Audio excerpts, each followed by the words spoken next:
Welcome, brothers and sisters from Westside, and those that may be joining us for our study in the book of Genesis. We're looking at the story of the patriarchs from chapter 12 through chapter 50. We're in the study of Abraham right now, and we begin tonight or today in Genesis 21, 22, and 23. Of course, we come to the very stunning chapter in 22 about God testing Abraham to offer Isaac, and it is one of the most important chapters in all the Bible.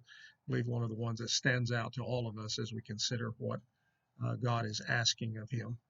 Chapter 21, we begin reading verse 1 and 2. The Lord visited Sarah as he had said, and the Lord did to Sarah as he had promised. And Sarah conceived and bore Abraham a son in his old age at the time of which God had spoken to him. And so his birth has twice been predicted, Isaac's birth, chapter 17, verse 16 through 21, and again in chapter 18, 10 through 15. And now the fulfillment is mentioned twice in verses 1 and 2 that God has brought to pass. Remember that Abraham has waited for 25 years. He was 75 years old when he was called out of Ur of the Chaldees, out of Haran, to go to the land of Canaan.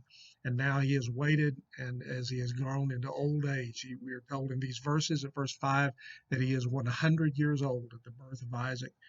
Again, as Paul in the Roman letter said in chapter 4, that Abraham's body, which was now as good as dead, and the deadness of Sarah's womb was no obstacle to the great God who, in a miraculous way, enabled Sarah and Abraham to make the birth of Isaac possible between them. And what could not be possible by natural means, God ensured. In verse 6, we are told that Sarah makes mention of the laughter that we have encountered before. Remember, Isaac's name was given by God, and Abraham named him Isaac, which means laughter. And at verse 6, Sarah says, God has made laughter for me. Everyone who hears will laugh over me. So this won't be the last time we're going to see this concept of laughter in our study today. I believe the first one, God has made laughter for me, is of course referencing the fact that when God first made the announcement to Sarah, which was back in chapter 18, that she laughed in mocking, I think, in disbelief, because when she was told, remember she was behind the curtains, behind the tent, and she could hear, but she laughed in herself, it says, and so only she could know that, but she denied laughing, and God said no to her, but you did laugh. And so now her laughter is a laughter that is turned to the joy of belief. As Kidner says, Sarah's doubting laughter is transformed into joyous faith. God has made laughter over me. Everyone who hears will laugh over me. Her reproach, and it was a great reproach in ancient times for a woman not to be able, a wife, to bear a son and heir to her husband. And we'll see this again, time and again. It's be true of Rebecca. It's going to be true of Rachel, Hannah later in the story of the Old Testament.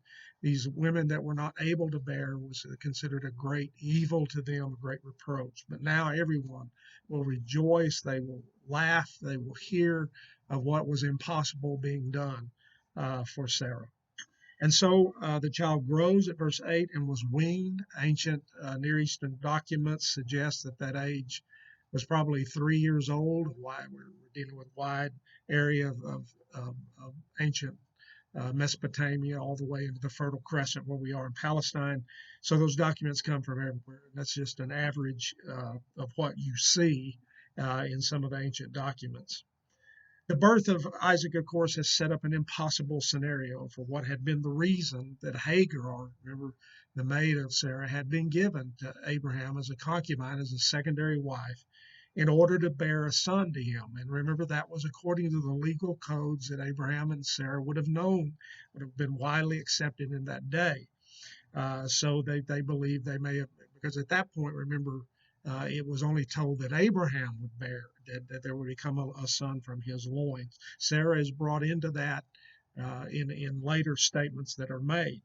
But what happens on this occasion is at that weaning feast, Sarah sees the son of Hagar the Egyptian. Interesting, it doesn't call him Ishmael. The son of Hagar the Egyptian, Sarah saw, whom she had borne to him, that is, Hagar the Egyptian had borne Ishmael, laughing. And so this sets up what will be the banishment of Hagar and Ishmael, and they will no longer be with Sarah and Abraham. Now, it may seem like a very terrible thing that has happened, but Ishmael's laughing here. If we understand this word, it is used and it's a play on Isaac.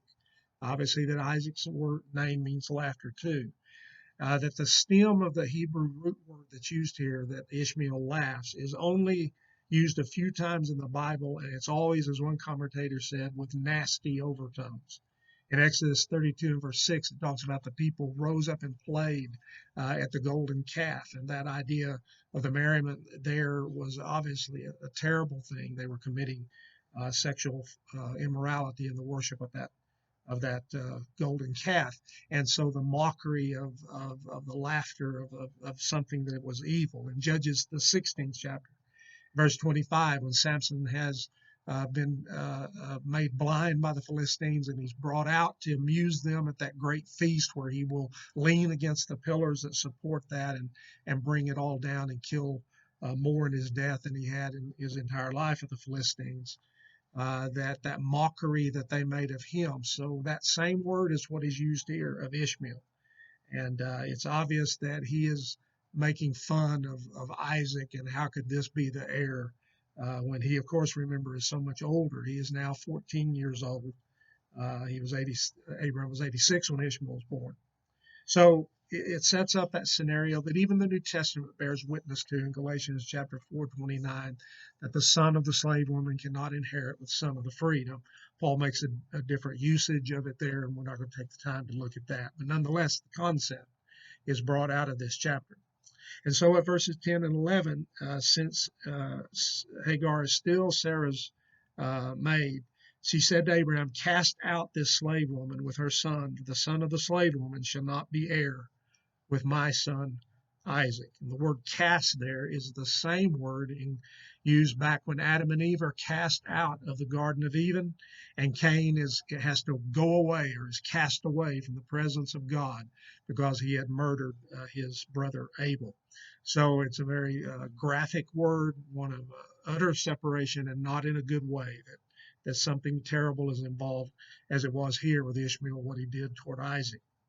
Now, this is not a repeat of chapter 16. There only it was Sarah's anger that had caused Hagar to run away, and God had told her to go back and submit to her mistress, and that he would make a great nation of Ishmael. But here, in Sarah's words, whether she knows it or not, she is acting in spiritual understanding, and that is that Ishmael cannot and will not share in the Abrahamic covenant, the great covenant that's made in chapter 12, reiterated and reinforced in chapter 15 and 17. Now in Isaac, the great part of it, the beginning of that seed that Abraham has promised. Had Ishmael stayed, he would have had legal right under the codes of that day in the ancient Near Eastern law. He would have had a right to inherit. Abraham knew, remember, he's displeased at what Sarah wants him to do because he knows that effectively disinherits Ishmael. Walke points out that in ancient Near Eastern law codes, if a slave bore children to the master, then if he granted them freedom, her and her children, the children of the slave could not divide the estate with the children of the former master. So by sending them away and completely cutting them off, it was following even legal code of that day that there would be no way that Ishmael could inherit with Isaac. And of course, that's exactly what God tells him to do, that Sarah is right in this matter. Do at verse 12 and 13 as she tells you, for through Isaac shall your offspring be named. And so Abraham puts his faith fully in God's working the promises through Isaac, his son. Now, because Ishmael is your offspring, he says to him, I will make of him a great nation. And of course, he does. And that plays a role in the later history of God's people. The Ishmaelites are a constant thorn in their side. In verse 14, it says, Abraham rose early in the morning. The mindset of one that has to do a hard task, but it's a task he must do in faith. He immediately carries out the Lord's command. May seem like very meager provisions. It seems like he puts a skin of water on them and a bread, some amount of bread, and that's all they get. I mean, he just sends them away. But really, if we understand what God had promised to Israel, it didn't matter if Abraham gave them tons of provisions or he just gave them a little bit. His understanding, as we are to understand, is God said, I will take care of Ishmael. Ishmael will become, remember, he'll have 12 princes. He'll have a great nation that comes from him. So it didn't matter. It may look meager to us, but I believe in faith. Abraham is operating on the fact that God will now take care of them. And so as the story goes on, the water runs out, and she sets the boy down. Literally, the Hebrew seems to indicate that she sort of had to drag him. He's lost his strength. Then she goes about a bow shot where you could still see, but yet it be far enough away that she could not witness in a very close way the death of her son. And then God speaks to her. God heard the voice of the boy, it says, and the angel of God called to Hagar from heaven and said, What troubles you, Hagar? Fear not, for God has heard the voice of the boy. So if you remember back before when Hagar cried to God about being sent away from Sarah the first time, God looked after her, saw her, and told her to go back, and that he would make a great people of Ishmael, the boy that she was to bear. Chapter 16, verses 11 through 13. And so has she forgotten that here, that God is again still going to take care of? Notice that it says he heard the voice of the boy because he is the offspring of Abraham. Now, aside from Ishmael's assistance at Abraham's burial later in chapter 25:9, this is the last time that Ishmael is mentioned. For all practical purposes, he is just out of the picture because he is not the one through whom the Bible story is going to be told. So at the end of chapter 21, we have Abimelech again. Remember the one that was in the leader of Philistia. That's a name like Pharaoh. It's not the personal name. We're going to find Abimelech that play a role with Isaac. So we're not to see them as the exact identical person. And he brings Phicol, the commander of his army, and because they're dealing with Abraham as a great prince. Remember, the Hittites later in this study today will call him, "You are a prince among us." Abraham had those 318 trained armed men, and that was a number of years before this. How much greater his wealth and all of that must have grown. So they make a treaty with him, and he says, "Make it with me that you won't be unfaithful or untrue to me or my descendants or my posterity." And I think it's a really interesting point that it's an acknowledgement from an outsider that Abraham is going to have a posterity, that he's going to have a great a tribe of people that will come from him, and therefore you deal kindly with mine, that yours will not deal unkindly as time goes on. And Abraham agrees to that. And so they make a great covenant. Abraham sets aside 7 ewe lambs. And Abimelech asks, what does this mean? And he says, this is as a witness. Remember, the number 7 is like a complete number in the scriptures. We see that time and again in different stories. And the name of the well is Beersheba, and a very important place where Abraham will reside for a lot of his time. We'll see that true of Isaac as well, and of Jacob. But Beersheba is either it means the well of the oath or the well of the 7, but most likely the latter. Interesting that God is called here by him, and he planted a tamarisk tree, which would be a long-lived tree, at Beersheba, Abraham did, and called there on the name of the Lord, the everlasting God. And so God is called here El Elyon, and it means the ever. I'm sorry, El El, and I'm forgetting what the other part of that is, the everlasting God. I think you have it down in your footnotes. But once again, this idea that God will take care of Abraham, will take care of everything that he has promised, the God that is everlasting. All right, we come to chapter 22, as I said to you, is one of the most strong and challenging chapters in the Bible. And so we'll take our time here. In chapter 22, beginning at verse 1, it says, After these things God tested Abraham and said to him, Abraham, and he said, Here I am. He said, Take your son, your only son Isaac, whom you love, and go to the land of Moriah and offer him there as a burnt offering on one of the mountains of which I shall tell you. And so we are told that God tested Abraham. I think there's a point that needs to be made here that is both true in the Hebrew and in the Greek. In James chapter 1, you know, there is a great point made by James about testing and temptation. And in verse 12, the text says, I'm reading the New King James now, blessed is the man who endures temptation, James chapter 1, for when he has been approved, he will receive the crown of life which the Lord has promised to those who love him. Let no one say when he is tempted, I am tempted by God, for God cannot be tempted by evil, nor does he himself tempt anyone. But each one is tempted when he is drawn away by his own desires and enticed. And when desire is conceived, it gives birth to sin, and when sin is full grown, it brings forth death. So the basic meaning of the word that is our word tempt, and the basic meaning of the word trial is exactly that. It's a test. And both of them mean the same. Again, temptation, God is not capable of, because it is trying to make somebody fall. That's what comes from Satan and comes from our own inward desires to do the wrong thing, that we're drawn away by the desires and the enticements of our flesh or of the mind. The things that the Bible calls sin, and the numerous things that are named both in the New and the Old Testament. Those things come from Satan. He intends to make us fall and be destroyed. But when God brings a test, it is in order to strengthen us, to make us become better. And only as we're tested can that happen. You think of a team that practices on the practice court. They may look great, but it's not until you put them up against an opposing team on the field in football and basketball court, whatever we're talking about, that you're going to test their mettle, we say. You're going to find out what they're made of and how good they really are or not, the weaknesses of them. And there's where you can really figure out what somebody is made of. In chapter 1 of James, back up to verse 2, my brethren, count it all joy when you fall into various trials. So here's that idea of the things that come from the outside that test us, knowing that the testing of your faith produces patience or endurance. And let patience or endurance have its perfect work, that you may be perfect and complete, lacking nothing. So it's meant to build us up. And there are a number of places where you can turn to 1 Peter chapter 1, verses 5 through 7, where that idea of trial is meant to build up. So remember that. God cannot tempt us.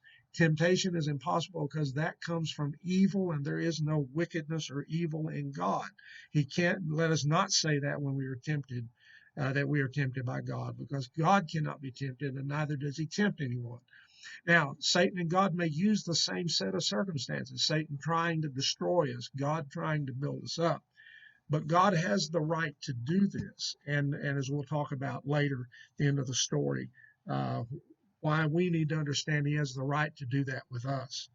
Now, God tests Abraham severely here. He says, take your son.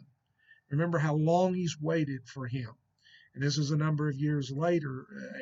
Obviously, Isaac is some age. He's a boy, a young lad, some age. Take your son, your only son. Remember, he's in the promise. He is the only son. He's had, of course, Ishmael, but he is the only son because of the promise, whom you love. And you can imagine how Abraham had come, as any of us have come to love a son. I'm going to tell you, when I preach on this passage, and when I read it, sometimes I get really emotional. And so maybe you do too. When you try to put yourself into the sandals, we would say, of Abraham, and hear what God is saying. And any of us then think about our own sons, or our own son, as the case may be, and know that how hard this would have been to listen to what he said, and yet the faith that is shown in Abraham. Take your son, your only son, Isaac, whom you love. The proverbial knife is twisted more deeply with each of those phrases. Take him, he says, to the land of Moriah, and I will show you on one of the mountains, of which I will tell you or show you, you will offer him. Now, it's been suggested by Jewish tradition and some modern scholars that this is the site where Solomon built the temple. In 2 Chronicles chapter 3, verse 1, we are told that he built the temple on Mount Moriah, at the place where David had bought that threshing floor from the Jebusite Araunah. Remember when the plague was stayed, when David had numbered the people, the plague came against the people, and the angel had been stayed. His sword was drawn toward Jerusalem, and God stopped him. At that very place is where the ark came to rest for a time in that story, and where the Solomon built the actual temple. Now, some have suggested that this is where Abraham also offers Isaac, but I think there are reasons to question that.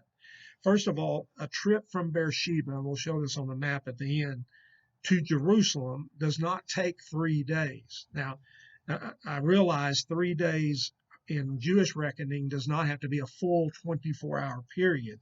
You could have a part of a 24-hour period and it be counted as a day. That becomes true in the 3 days that Jesus is in the heart of the earth, as he said, or is in the tomb. So I realize that could be what's going on here, and so that part of 3 days could be under consideration, Beersheba to Jerusalem. But it definitely would not take a full 3 days to get there. It would seem odd, as some have suggested, that if this was so evident to the chronicler, as he pointed out David and said this was the precise place where David had bought it, then if this was where Abraham had offered his son, why doesn't he say something about it? And while I realize that has some strength to it, arguments from silence are rarely, if ever, conclusive because you're making them from silence. And that doesn't make a very strong argument. I think the strongest argument is that this is not where the temple is located in Jerusalem, is the same as where Abraham offers Isaac, is because it calls it Mount Moriah in the Chronicles. And in this passage, it says the land of Moriah, and I will show you one of the mountains in that region, whatever was called the region of Moriah, and that God would direct Abraham to one of them. So it seems unlikely, I think, that that is the same place. But be that as it may, you can do your own study. And there offer him, and these are the words that are so hard to hear, as a burnt offering. The son given to Abraham was to be given back to God without reservation of any sort. So Leupold says in his commentary. Here's the bite of the command. It won't be just that Abraham would have to suffer the loss of Isaac. He has to carry out the deed. He has to bring the death and the offering of Isaac to pass. He has to build the altar, and then the fire, and then the wood, and then bind Isaac, and then raise the knife and look into his eyes and plunge it into his son. Now, God wanted Abraham's complete surrender of his will, and all doubts and fears were to be buried in Abraham's absolute confidence in God. Now, while we know how the story turns out, put yourselves in Abraham's shoes, as it were, sandals. He did not. The only way Abraham knew that he could obey God was to completely surrender Isaac as a burnt offering. Did he walk every step of the way, I think, with tears in every action that he took? But verse 3 says something remarkable. So Abraham rose early in the morning, just as he had dealt with Ishmael and that hard command that he didn't want to deal with. Obedience is immediate and without question to God. Walkie says the bargainer falls silent. Remember how he bargained with God about the righteous in Sodom. There is no bargaining. There is no debate. Unlike with Ishmael. Oh, that Ishmael may live before you in Genesis 17, or with Lot, as we've already referred. Only now there is, as Walkie says, movement, hurrying, saddling, taking, splitting the wood, arising, going. It's as if Abraham just sets himself to it and will not stop until the deed is completed. Now, a sizable load of wood is going to have to be taken. They said he saddled the donkey, but think in terms of them not riding on the donkey, but that is the burden. The donkey's bearing the sufficient amount of wood it would take to consume a ram, to consume what we will see later, a ram. This is a burnt offering, so it will be fully consumed. And remember the Levitical law, only the hide, the rest of the animal had to be fully consumed. So that takes a great deal of wood. So I want you to contemplate that as we move on in the story. And then they go on the third day. He lifts up his eyes and sees the mountain where God has directed him. Now, not only did Abraham have to go through the steps of preparing the things needed to offer up Isaac, but folks, he had plenty of time to think about it every day, every night. I wonder sometimes, did he even sleep? 3 days it takes him to get there, and 3 days he could have tried to talk himself out of, come up with good reasons by which he would not do what God says. But as Ward says in his commentary, to his everlasting credit, the delay between the order and the execution made no dent in his willingness to obey. When they arrive at that place, he tells the servants, "Stay here with the donkeys. Only Abraham can carry out this horrible deed."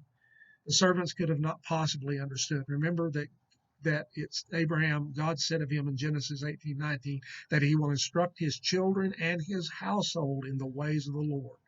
God never had commanded human sacrifice as the gods of the Canaanites demanded. And you can imagine, Abraham alone can carry this out. And he's all alone and isolated in doing this. But notice that he says to them at the verse, we will come, we will go over there and worship, and will come again to you. Now, the English Standard leaves the we out of that second clause, but if you, like the old American Standard, we will worship and come again to you. The New American Standard, we will worship and return to you. The New King James, and we will come back to you. The New Revised Standard, we will worship, and then we will come back to you. And there's only one way that this could be said by Abraham. What the Hebrew author bears to us, if you will, turn over to the Hebrew letter in chapter 11 and at verse 17. By faith, Abraham, when he was tested, offered up Isaac. And he who had received the promises, remember the promise of Isaac, was in the act of offering up his only son, of whom it was said, through Isaac shall your offspring be named. How's God going to carry that out if I kill him? If Abraham is dead, how can that come to pass? He considered that God was able even to raise him from the dead. Folks, to this point, as far as we know, there's not been a resurrection from the dead. Nobody's been raised from the dead. But Abraham had worked it out in his mind because of his absolute, complete confidence and trust in God, that God cannot lie. Therefore, if God promised Isaac would be a seed innumerable as the stars of the heaven or the sand on the seashore, and from one whom the seed would come that would bless all nations of the earth, he knew that God would have to raise him from the dead, which figuratively speaking, he did receive him back. That is an amazing comment on the faith of Abraham. When we think about he had to think about that for those 3 days, and that he had reasoned that out and had come firmly convinced that that was how God had to bring it to pass, because he would be true to his promise. And so it says at verse 6 that Abraham took the wood and laid it on Isaac his son. I want you to think about that. Isaac, who will become the sacrifice, bears, as we might say, his own cross to his execution. Remember, enough wood to consume a lamb. This is not a little boy.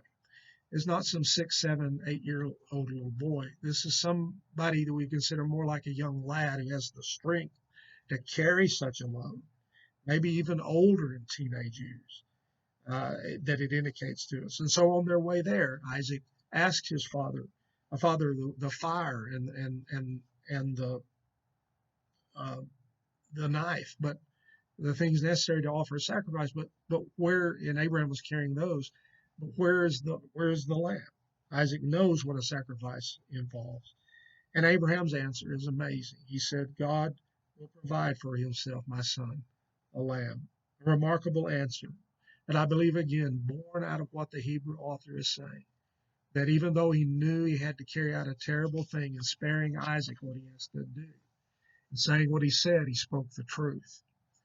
Now, I want you to notice at verse 9, as they arrived there, when they came to the place which God had told him, Abraham built the altar, the stones he would have to put on one another, and there laid the wood in order on it, and then just matter-of-factly bound Isaac his son and laid him on the altar on the top of the wood.